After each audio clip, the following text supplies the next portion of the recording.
What's up everybody on YouTube? AJ Red's back to discuss another video, and today we're going to be talking about why Loki Season 2 is going to help save Marvel Phase 5. Alright guys, so as you all know, the Loki Season 2, the first trailer dropped yesterday. So excited for this next season of Loki. Honestly, in my opinion, it's not even debatable. For sure the best MCU Disney Plus show to date so far in the past 3 years that we have gotten. And after Secret Invasion, the recent show that we just got, we need a show that is going to help intensify the not only hype of Marvel fans, but provide some sense of direction. And in this trailer we got a lot of different Easter eggs and things of that nature, which I'm going to talk about, but not necessarily too specifically. I just want to talk about in general why this series and this season 2 of Loki is going to really not only provide direction like I just mentioned, but also provide that same Marvel magic and hope that we got of previous phases, and also why we love characters like Loki, why we love the introduction of He Who Remains, who did die in season 1, but we get to see that there are more hints of different variants of not only Victor Timely, a variant of Kang the Conqueror,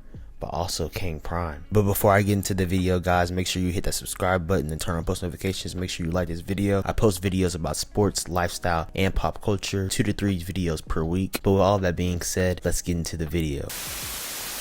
So first off, I want to talk about the madness of not only this trailer, but just what this show and this season presents heading into phase 5, phase 6, into the whole multiverse saga in general. See this thing that Loki is doing at the beginning of the trailer and throughout the trailer called time slipping, similarly to what we see in Spider-Man Across the Spider-Verse and both Spider-Man films, when Spider-Man variants are out of their different dimensions. And honestly, it just looks insane. It looks awesome. But not only that, we just see a lot of different Easter eggs and going into hints of last season, a lot of more hints about Kang the Conqueror, and really more apparent his presence being among the timekeepers, as we saw that Loki and Sylvie confronted He Who Remains, and ultimately Sylvie killed He Who Remains. And we even see the Citadel into the trailer, so we're going to be revisiting that.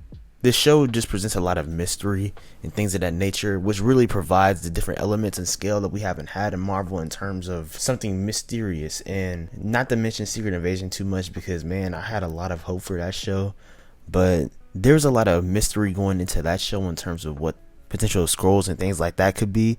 But in terms of Loki season 2, like, it's very clear of what we're getting. We're getting looks into the multiverse, into different various timelines, into what these past characters that we know and love, who they could have been, like Mobius. We see a jet ski in the trailer that he mentioned in season 1, so are we seeing something of his previous life, or is that just him and Loki going to a jet ski place? Only time will tell, and we'll find out in October. But we just see a lot of different things and a lot of different stakes. We see Ravonna Renslayer in a different alternate form with Victor Timely. We're going to be seeing how that unfolds. Rumors are that Jonathan Majors is supposed to be in a few episodes, as we obviously see him as Victor Timely, so we'll see how his character gets fleshed out. Obviously I don't want to talk about what's going on legally with him, but things are kind of pointing to him potentially staying as Kang the Conqueror, which in my opinion is great. But moving on past that, I love how we're introduced to Ki Kwan's character, known as OB, but most likely his name is Ouroboros. It seems like he's a repairman in the TVA, and it's going to be interesting to see his dynamic in terms of Loki and Mobius into the show, because it seemed like he made that time pad device for He Who Remains that he is using, and some of the technology that Kang uses in general. And we know that Kang in the show is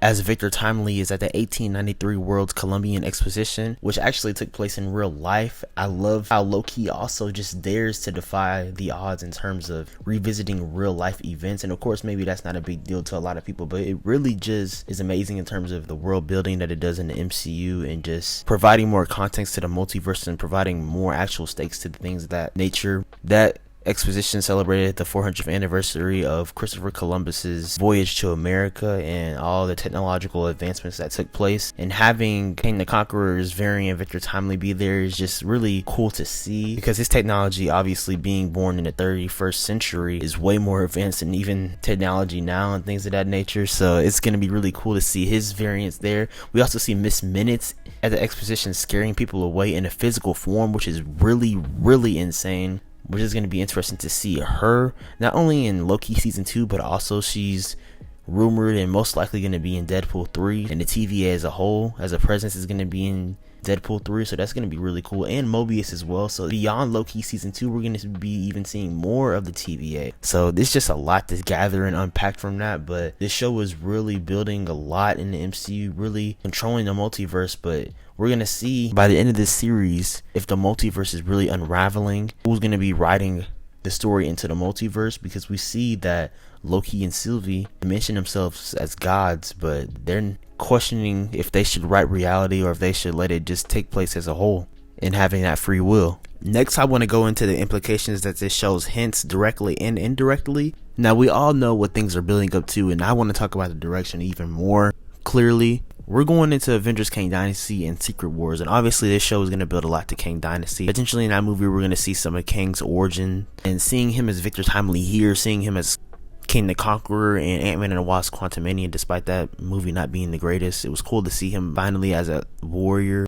But Victor Timely, he is the King Prime in the comics. Born in the 31st century, he ends up going through time. He ends up being in the 1800s into the 19th century, early 20th century, creating a city in Wisconsin, ultimately just going through different timelines and different points in time, conquering things. The Avengers casts him out and banishes him. He also loses to the Fantastic Four when he dons the personality of Pharaoh Ramatut, which we also saw in Ant-Man and the Wasp Quantumania post-credit scene. So a lot of things, as we all know, is shaping up the Kang Dynasty and Secret Wars. There's no question about that.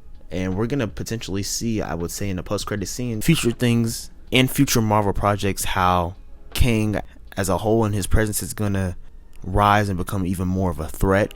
I feel like even a movie like Fantastic Four in a couple of years, because of course Nathaniel Richards, who is Kang the Conqueror, is a descendant of Reed Richards, so we may potentially see in a post-credit scene or even a hint or mention in the movie's plot of Kang.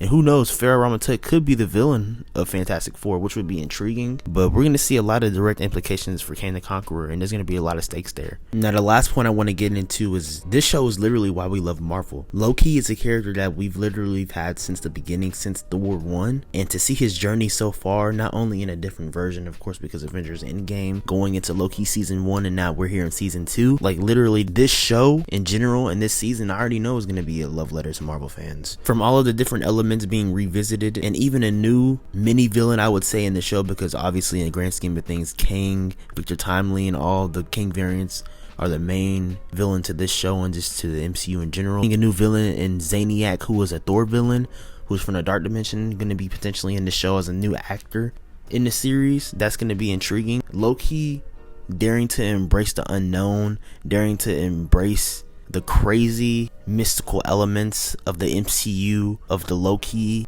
character in general. It's going to be really good, man, and this is something that's going to be a nice change of pace in the MCU. I would say in terms of this Disney Plus era being really hit or miss, Loki just tends to hit the right strings in the MCU. They know what type of elements to find, not only emotionally, but also in terms of you getting closer to these characters. Loki, for me, I never really was crazy about Loki in phases 1 to 3. Even going into Loki season 1, I really wasn't too crazy about the show. I've always been interested into the concept of the multiverse and different timelines and things of that nature, but I was just watching Loki season 1 because I love Marvel. But boy, in the first episode of that show, I was so changed, so out of a loop, and I was so excited for the show. Seeing that how Loki even learned about himself and his future, it was breaking his heart, and he was able to really redeem himself in Loki season 1, and just seeing him on this new adventure, trying to do what's right, trying to get ahead of Kang the Conqueror, who he knows is a crazy presence like the multiverse and the MCU has never seen before. Like, literally, that is why this show is so great and why we couldn't wait for season 2, and why I'm so glad that this is the MCU show that got a season 2, the first MCU show to do so,